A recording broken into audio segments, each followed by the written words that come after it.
북한과의 실무 협상을 책임지고 있는 미국의 스티븐 비건 국무부 대북정책 특별대표가 오늘 오후에 입국했습니다. 북한은 어제 오후 중대한 시험을 했다고 또 한 번 밝혔죠. 여기에 미국을 압박하는 심야 담화까지 내놓은 지 18시간 만에 비건 대표가 한국을 찾은 겁니다. 비건 대표는 내일 판문점에서 북한 인사들과 접촉을 시도할 걸로 보입니다. 북한의 크리스마스 도발 가능성을 낮추고 비핵화 협상의 불씨를 살릴 수 있을지 모두 이 만남에 달렸습니다. 먼저 어환희 기자의 보도입니다. 스티븐 비건 대북정책 특별대표가 인천공항 입국장에 들어섭니다. 쏟아지는 취재진의 질문에도 묵묵부답으로 빠르게 공항을 빠져나갔습니다. Are you going to visit Panmunjom, Mr. Bigan? Just 1 second. 앞서 방한 때 공항에서 방한 이유를 설명하던 때와는 달라진 모습입니다. 마지막 방문 때보다 경호도 훨씬 삼엄해져 이번에는 기자들의 접근조차 허용하지 않았습니다. 실무협상 미국 측 대표를 맡은 뒤로 가장 엄중해진 북미 관계를 의식한 모습으로 해석됩니다. 주한 미국 대사관 관계자는 비건 대표 측이 공항에서 인터뷰를 하지 않겠다고 미리 밝혀왔다고 전하기도 했습니다. 비건 대표는 미국에서 출발할 때도 지금으로선 할 말이 없다면서 비핵화를 요구하는 방침은 변함없다고만 했습니다. 비건 대표의 한국 체류 일정은 2박 3일로 알려져 있습니다. 청와대 방문이나 외교부 관계자 면담 등 일정이 잡혀 있지만 가장 큰 관심사는 언제 어디에서 북한 인사 누구를 만날까입니다. 현재로선 내일 판문점에서 대미 대화 창구인 최선희 외무성 제1부상을 만나는 게 가장 이상적인 시나리오입니다. 그래야 북미 협상의 불씨를 내년으로 이어갈 수 있기 때문입니다. 하지만 전망은 아직 불투명합니다. 외교부 관계자는 북한에서 신호가 있으면 움직임이 있어야 할 텐데 아직까지는 잘 모르겠다고 분위기를 전했습니다. JTBC 어환입니다. 어제 또 한 번 중대한 시험을 했다고 밝혔던 북한이 밤 동안에는 군서열 2위의 명의로 담화를 냈습니다. 거대한 힘을 비축했다며 압박 수위를 한층 더 높였는데 이에 대한 미국의 구체적인 반응은 없었습니다. 비건 대표를 보내놓은 만큼 일단 차분하게 지켜보자는 걸로 보입니다. 워싱턴에서 임종주 특파원입니다. 미 국무부는 두 번째 중대한 시험을 했다는 북한 발표에 원론적 반응을 보였습니다. 보도를 봤고 한국, 일본 동맹들과 긴밀하게 조율하고 있다는 짧은 내용입니다.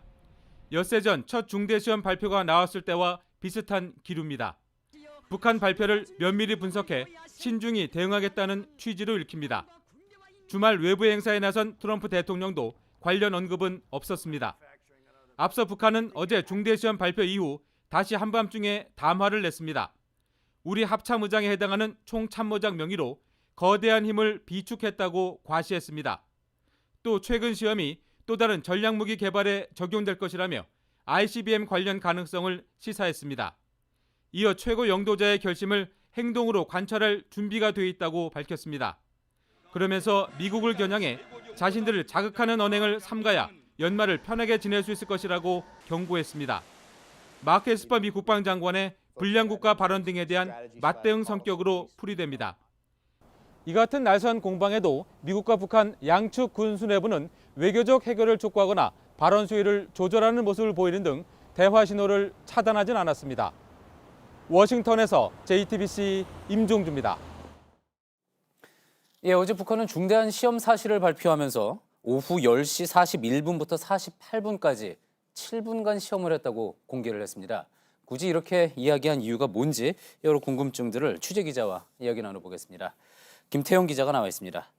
김 기자, 일단 북한이 어제 7분간 시험했다고 공개한 것, 지난 7일이었죠. 지난 시험 사실을 공개했을 때와는 다른 부분이었습니다. 네, 그렇습니다. 이 화면 한번 보시면서 설명을 드리도록 하겠습니다. 북한이 최근 두 차례에 걸쳐서 국방과학원이 발표한 내용입니다. 앞서 지난 7일 중대한 시험을 했다라고 처음 밝혔을 땐 북한이 시험 시간을 밝히지 않았었습니다. 그런데 이번엔 굳이 10시 41분부터 48분까지 저렇게 구체적인 내용을 담았습니다. 굳이 그렇게 공개를 했다면 북한이 이것을 통해서 무언가 이야기하고자 하는 바가 있다고 봐야 되겠죠. 그렇습니다. 이 발사체 즉 로켓의 엔진이 이 정도로 고도화됐다. 이런 걸 보여주려 한 걸로 보입니다. 예. 이번에도 화면 한번 보시겠는데요. 보시다시피 로켓을 처음에 쏴 올렸을 땐 1단계 추진체 엔진이 보통 2에서 3분, 아무리 길어도 5분간 연소를 한다고 합니다. 그런 뒤 떠오르고 나면은 2단계 추진체 엔진, 북한이 중간중간 쏘면서 이 목표물을 향해서 날아가는데 이때 7분 정도 연소할 수 있다는 게 이 전문가들의 설명입니다. 예, 저 그림을 보면서 이해하기로는 그러면은 이제 미 본토에 닿을 만큼 보다 효율적인 ICBM 대륙간 탄도미사일 개발에 성공했다. 뭐 그런 뜻으로 이제 7분 시험을 공개했다 이렇게 볼 수가 있겠군요. 네, 맞습니다. 이 전문가 얘기 직접 들어보겠습니다. 예. 엔진이 구동하는 데 있어서 생기는 유유 가스를 다시 예. 한번 엔진을 부사하는 그 출력에다 다시 한번 쓴다는 거죠. 그러니까 그만큼 효율이 높겠죠. 예, 그렇군요. 하지만 발사체를 그냥 마냥 멀리 쏠 수 있다고 해서 그게 곧장 ICBM, 대륙간 탄도미사일이 되는 건 아니지 않습니까? 저희가 항상 그 이야기 해왔고 북한이 아직 완성하지 못했다라고 이야기했던 부분이 또 이 대륙을 넘어서 미사일을 보내려면 고고도로 쏴서 대기권을 넘어갔다가 다시 대기권 안으로 들어오는 이른바 이 재진입 기술이 필요한 거잖아요. 네, 그렇습니다. 그래서인지 미국 측에서는 이 북한이 굳이 7분 시험을 강조한 것 자체가 재진입 기술 확보를 내세운 거다. 뭐 이런 분석이 나오고 있습니다. 예. 미들베리 국제학연구소 제프리 루이스 소장은 7분은 모터 분사와 연소보다는 RV, 즉 재진입체의 시험처럼 들린다고 말했습니다. 재진입체 기술은 앞서 앵커도 말씀하셨지만 중장거리 탄도미사일 기술 중에서 가장 어려운 기술로도 꼽힙니다.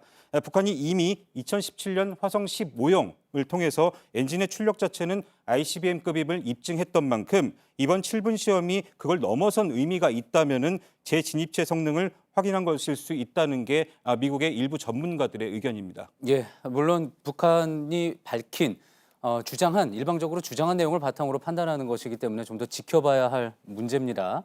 자, 그런데 이제 어젯밤 10시에 북한 총참모총장의 담화가 나왔죠. 예. 그 담화 내용을 보면은 지금 이야기한 이런 부분들, 추정들과 또 어느 정도 연관성을 발견할 수 있다고요? 네, 인민군사열 2위인 박정천 총참모장은 어젯밤 담화문에서 미국의 핵 위협을 견제 또 제압하기 위해선 또 다른 전략 무기 개발을 언급을 했습니다. 예. 이러다 보니 북한의 ICBM이 한층 더 고도화된 게 아닌가 미국 측에선 촉각을 곤두세우고 있습니다. 그렇다면 이와 관련해서 우리 군은 어떻게 평가를 하고 있습니까? 일단은 북측에서 엔진 시험을 또 했다고 발표했고요. 또 7분이라는 시간을 언급한 만큼 재진입체 기술을 확보했다기보다는 더 강해진 엔진의 연소 시간을 강조한 것으로 보고 관련 동향을 예의주시하고 있습니다. 예. 자, 그럼 이제 오늘 오후 방한한 비건 특별대표 이야기 좀 해보겠습니다.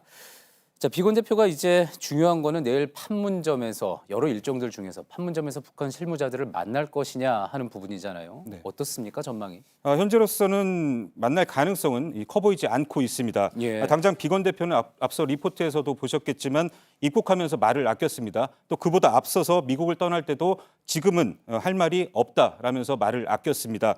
이런 걸 종합해 볼 때 미국 측에서 만나자고 제안했는데 북측에서 아직까지는 아무런 응답도 하지 않는 걸로 보입니다. 현재까지는 사전 조율이 안 돼 있을 것으로 보인다. 이렇게 예. 판단이 되겠군요.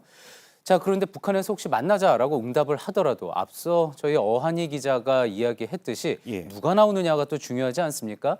최선희 외무성 제1부상 정도가 나와야지 의미가 있다고 본다고요. 그렇습니다. 이 비건 대표가 미 의회 청문회 등에서 수차례 자신의 대화 상대로 지목했던 최선희 외무성 제1부상이 나와야만 합니다. 그래야 사실상 격이 맞으면서 이 실무 협상의 테이블이 다시 열리게 되는 셈인데요.